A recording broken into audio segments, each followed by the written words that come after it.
If I only have one wish this Christmas, it would be to hear the Medicare for the Lazy Man podcast. A Medicare podcast that barks up the right tree every time. And now, practicing bird calls under the spreading chestnut tree, it's Medicare expert Doug Jones.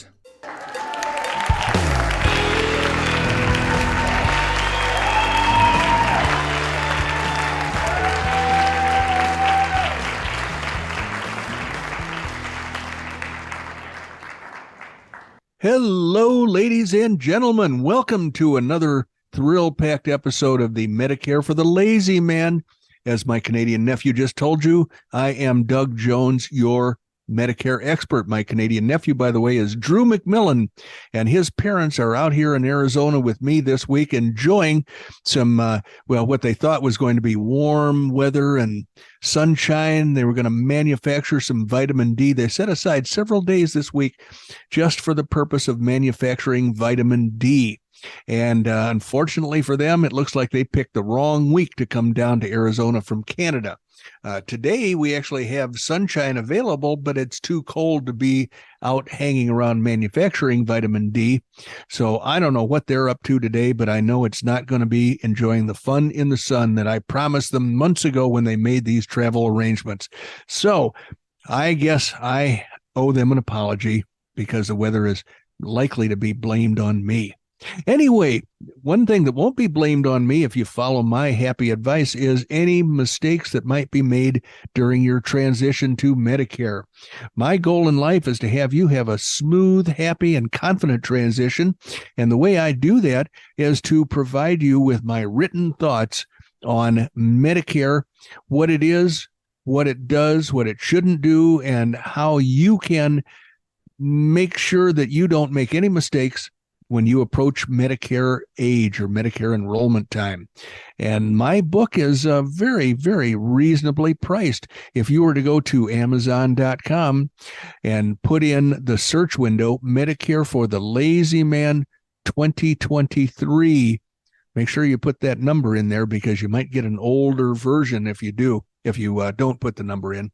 So Medicare for the Lazy Man 2023, you're going to find 4 different versions of the book: the hardcover, the soft cover or paperback, the Kindle or ebook, and the Audible book that you can listen to. And it's a nice little choice to have. It's always nice to have options. If you'll remember back when Russia was our scariest enemy in the whole world, I'll bet you that if we had gone to Russia and looked for a hardware store to buy, say, building materials to improve our dacha, or if we had gone to a restaurant in order to enjoy a lengthy menu, let's see, which of these should I want to eat today? You couldn't get that stuff in Russia. Russia was a dark, dingy place to live, and frankly, if they had Medicare for the Lazy Man on sale in Russia, you would have gotten one and one type only. You wouldn't have had any choice. We give you a choice of 4 different books. So those of you with that are on a budget, you can get the ebook. That is less than $4. If you're comfortable, you can get the paperback book, and that's about $8. And if you really want to splurge, or if you've got a loved one who has a birthday coming up, or you know that they're going to be leaving their job and enrolling in Medicare, you can get them the hardcover book, which is $22, but well worth it. It's got colorful illustrations, and it's so durable, it'll last forever. It'll be handed down from one generation to the next. It's a gift that you give to your loved one or friend that will keep on giving. Anyway, this is about the time in the podcast episodes when I introduce my friend and guru, my podcasting guru, Randy Carson. Hello, Randy Carson. How are things today? Hello, Mr. Jones. I'm doing well. How are you doing? You look bright-eyed and bushy-tailed. I'm bright-eyed and bushy-tailed as long as I don't open the door to feel the coldness of the air outside. It's like in Illinois. It was always colder when there was no cloud in the sky, when the sun was shining brightly in January or February. That's when they had record-setting colds. And My Canadian relatives are down here with their friends. I'm sure they promised their friends all kinds of, we're going to get sunburned and bring your swimming suits and all that stuff. Well, you'll still get sunburned. You'll just get frozen doing it. Yeah. Yep.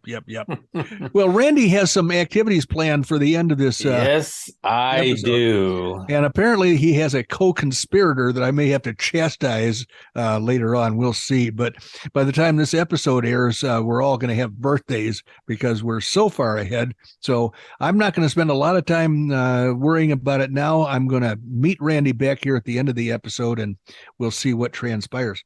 First one of our senior writers, okay. Dominick Regina. Well, I just I'm hoping that the budget doesn't have a big fat paycheck for him every week. Well, he lives in there. He lives on the East Coast, so they get a little bit better writing wages out there than we do in Arizona. Yeah, everything's more expensive on the East Coast. So I actually did a little research. I was not podcasting, but I was working hard at my desk the other day, and a car, one of these little foreign 4-door cars that I would never be caught dead in, came up the street slowly and then turned around and then went back down the street. I managed to grab my phone and take a picture of it. And on the side of the car, it says Medicare Trans LLC, and then it has an 800 number. And I thought, that's kind of wacky. And I know from personal experience and from doing the research for this podcast that Medicare Advantage plans that offer rides to doctor's appointments and so forth typically are not available in your higher end suburban residential areas. And so I was very surprised to see that this car was looking for somebody probably to take to a doctor's appointment. And I wanted to do more. So I actually went on the internet and I typed in that 800 number. And by yumpin' Yemeni, I found a website for Medicare Trans LLC. And it says accepting, scheduling, routing, dispatching, transportation requests for all. And of course, it's such a badly designed website that I can't even read the writing. Randy and Margaret would never have allowed this to get out of their laboratory. But it says, welcome. We have been transporting passengers to and from their respected medical appointments. Tell me where the mistake is on that sentence. For their respected medical appointments since 2012. Did these people grow up in a barn? I believe so. It certainly wasn't in school. They were not in a classroom. We started in Arizona and now have expanded our services into New Mexico in 2016. Now, when they wrote that, it was probably 2016.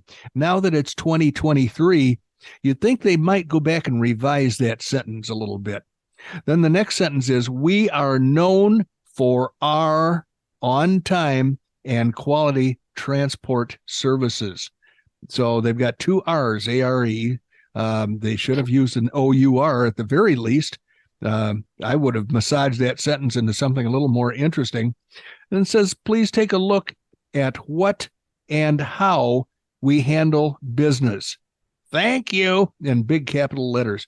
So I know right now that the service is, at least the advertiser, the website is run by illiterates.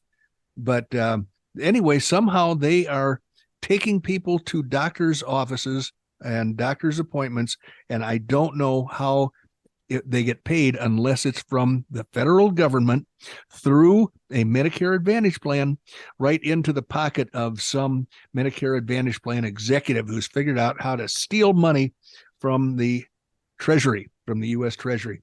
So I would just like to point out that I'm not going to take a ride from anybody who can't spell.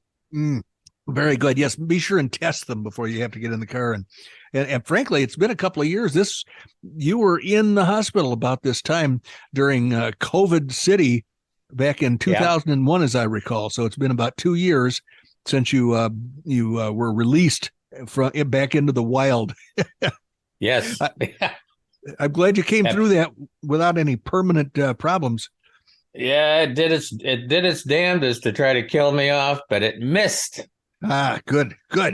Well, here we go with another Medicare supplement article that I'm always happiest reading about Medicare supplements, because those are the plans that all of my clients have, and those are the plans that will protect you the best of all. If you are on Medicare and you need medical treatment, Medicare doesn't cover everything.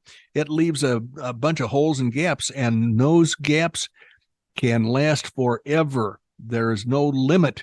So they allow insurance companies to sell Medicare supplement plans that will protect you from the gaps in Medicare, and that would be, Medigap is what they call those things, but I call them Medicare supplements. There are all kinds of Medicare supplement plans. This is where it gets really confusing for people, because there's a letter for each type of plan. So insurance companies all can sell Medicare supplement plans if they want to, but if they're going to sell a Plan F, it has to be identical to all the Plan Fs at all the other insurance companies. If they're going to sell a Plan G, it has to have the same benefits as Plan G offered by all the other insurance companies. The same with Plan N, or my favorite, Plan High Deductible, or Plan HDG. High deductible Plan G has to be the same at all of the insurance companies that offer that plan. So this article says Medicare supplement plans F, G, and N as in Nancy. Which one is best? And I don't even know which one they're going to say is best. This is the first time I've actually read this article. So let's tear into it and see what they think is best. Medicare supplement plans F, G, and N are the most popular Medigap plans with the highest rates of enrollment nationwide. Which one is best depends on the beneficiary and their specific healthcare needs.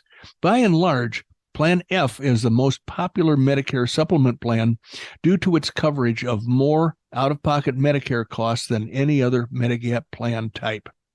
Plan F pays for Medicare deductibles, copays, and other costs associated with Medicare-covered services, so beneficiaries don't have to worry about out-of-pocket expenses. However, Plan F is no longer available to any Medicare beneficiary who became eligible for Medicare on or after January of 2020. And that means anybody who was born in 1955 or later. Due to these enrollment restrictions, Plan G is becoming the most popular Medicare supplement plan type for new Medicare enrollees, as it covers it covers the most Medicare costs of any Medigap plan type that's available to all beneficiaries. Plan G beneficiaries, I would say participants, Plan G participants only have to pay their annual Part B deductible. This year, that's $226. So it's a deductible, but it's not a huge deductible, not a big, scary Obamacare deductible. But after that, once you've paid that $226 in outpatient medical treatment, you will be covered for 100% of all Medicare-covered medical expenses. Lastly, Plan N is the third most popular type of Medicare supplement plan, which supports enrollees interested in a broad range of coverage. It provides 100% of Medicare Part B coinsurance costs, with the exception of $20 copays for office visits and $50 copays for emergency room visits. Beneficiaries are responsible for the annual Part B deductible as well. This structure keeps the cost of the plan relatively low despite risking higher out-of-pocket expenses, which is why it's generally preferred by those with fewer medical needs. So benefits of Medicare supplement plans. One of the primary benefits of Medicare supplement plans is that they help mitigate the costs of health care not covered by original Medicare, such as co-payments, co-insurance, deductibles. Any Medicare beneficiary who's concerned about incurring potentially high out-of-pocket costs should consider Medigap plans and how they can help cover those expenses. Some Medicare supplement plans also provide coverage for services that original Medicare doesn't cover, such as medical care needed during travel outside the U.S. Medicare enrollees who enjoy frequent travel often enjoy the additional layer of protection that provides. Medicare Advantage versus Medicare supplement plans. Here's where Randy and I spend a lot of our time. Medicare Advantage plans serve as a substitute for original Medicare, providing the same coverage plus some additional benefits like prescription drug coverage. Meanwhile, Medicare supplement plans or Medigap plans are sold by private insurance companies to people enrolled in original Medicare to help fill the gaps of that coverage. The 10 types. Now, let me explain that paragraph in layman's terminology. Medicare Advantage plans substitute themselves for Medicare. In other words, if you buy a Medicare Advantage plan, they take away Medicare, and the insurance company plan becomes your version of Medicare. You notice it didn't say that it fills the gaps in Medicare. It's just got its own gaps maybe in different places, but it is a substitute for Medicare. Now, if you buy a Medicare supplement plan, you get to keep Medicare, and the Medicare supplement plan protects you from those gaps that Medicare has. So that's the difference, one of the differences between the two. Now, there are 10 types of Medigap or Medicare supplement plans, and they provide standardized coverage to beneficiaries nationwide, and they help pay for things like deductibles, coinsurance, and copays. Because plan coverages are standardized, only monthly premium rates vary from provider to provider. It's also important to note that Medigap policies don't cover prescription drugs. A person enrolled in original Medicare who wants prescription drug coverage needs to purchase a separate Medicare Part D as in dog plan, in addition to any Medicare supplement plan.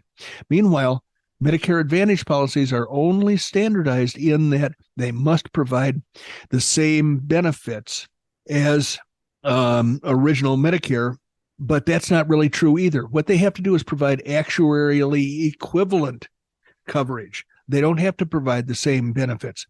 They're not a direct substitute. After this threshold is met, private insurance providers can add any number of benefits and services to a plan like prescription drugs, dental care, vision care, and more to make them more comprehensive and often more expensive. Monthly premium rates for Medicare Advantage plans tend to vary dramatically based on location and the list of extra benefits provided. So that's a little short story for those in the audience who may not be aware of what the difference is between Medicare Advantage and Medicare supplement plans. I have to tell you that I am a salesman of Medicare supplement plans, licensed everywhere in the United States. I will not sell your typical Medicare Advantage plans because I don't want unhappy clients. But that's a whole story for another time as to why people who buy Medicare Advantage plans might be dissatisfied at some point in the future. Wow. I managed to cram a lot of content into a short period of time, Randy, in order that you might torture me with your stump the Medicare sales guy or the insurance guy or whatever it is. So lay it on. I just have a quick question, Doug. Have you ever considered being an auctioneer? I've seen auctioneers, and frankly, if I could understand what the heck they're saying, I don't think I can make my mouth parts work that way. I've never figured out how they do that, but I'm fascinated because when I grew up, obviously, out in the western sticks of Nebraska on a ranch, we went to a lot of auctions, and as a child, I was always fascinated with the auctioneers. There's one auctioneer that I wish I had seen in action. I was hired by Pacific Mutual, and I was basically the regional manager for Illinois, Chicago, Illinois, Milwaukee, Wisconsin, Indiana. And my counterpart to the east in Michigan, in Ohio, was I saw the guy, met the guy a couple of times. He seemed like a real slug. And after he was fired from the company for non-performance, they found out he was basically spending all of his spare time being an auctioneer somewhere. It seems like an unusual career choice. And this guy could not auction his way out of a wet paper bag, as far as I could tell. I would love to have seen him in action to see if he actually could perform like a real auctioneer, or if he was as much of a slug up on the stage as I saw, in an office environment. Well, before we get on to the one part of this show that Doug is not looking forward to, I must admit, there's one other thing that was always amazing to me, and I would be curious if people in the audience have any knowledge or any contact with square dance callers. I always found that to be a very fascinating type of occupation too. But anyway, long story short is we now have a professionally written and submitted list from Dominick Regina of Stump the Insurance Expert questions. So we don't have a lot of time today, but I'm going to give Doug a choice of 3 different general categories because we have many of them we can use going forward. Dominick must be like an evil genius, I swear. Okay, so here we go. I'm going to give you, there's 3 general categories. One is what happened in this day in history. Now, because it took a little bit of time to get the submission here, this is actually what happened in this day in history on February 22nd. Okay, all right. That is category 1. All righty. The next category is Beatle trivia. Okay, all right. And the next category is St. Patrick's / Guinness beer trivia. Okay, I'm going through the card catalog in my head, consisting of knowledge that I've gained over the years. And I'm going to drop category 3 right away because I'm not Irish, although I love beer. If it's got Guinness trivia, I'm probably going to fail. Category 1 sounded likely until you realize that if you're an alert listener to this podcast, you will have seen many, many failures of my being asked what happened on this day in history. The only thing I can think of for February 22nd would be George Washington's birthday. And if it's not George Washington related in some way, then I'm going to fall flat on my face again. And I have an idea that Dominick knew that when he constructed the evil questions. So I'm going to go with category number 2, Randy. Beatle trivia. Yep. That's a great choice. So the first question on Beatle now there's several subsections of this, and I may give you an opportunity for a bonus makeup question if you don't get the first one. I hope. So, in 1969, on August, some particular day in August of 1969, there was a very famous album cover that the Beatles put out. And we would like to know which Beatle was it to cross Abbey Road first, as dictated on the album cover. Oh, boy. Of all the times I've seen that photograph, I've never really thought about the order they were in. I know Paul is barefoot, and I'm going to say John. I think John might have been in the lead. Oh, my God. It's right. You are absolutely correct. Oh, cool. Take that, Dominick.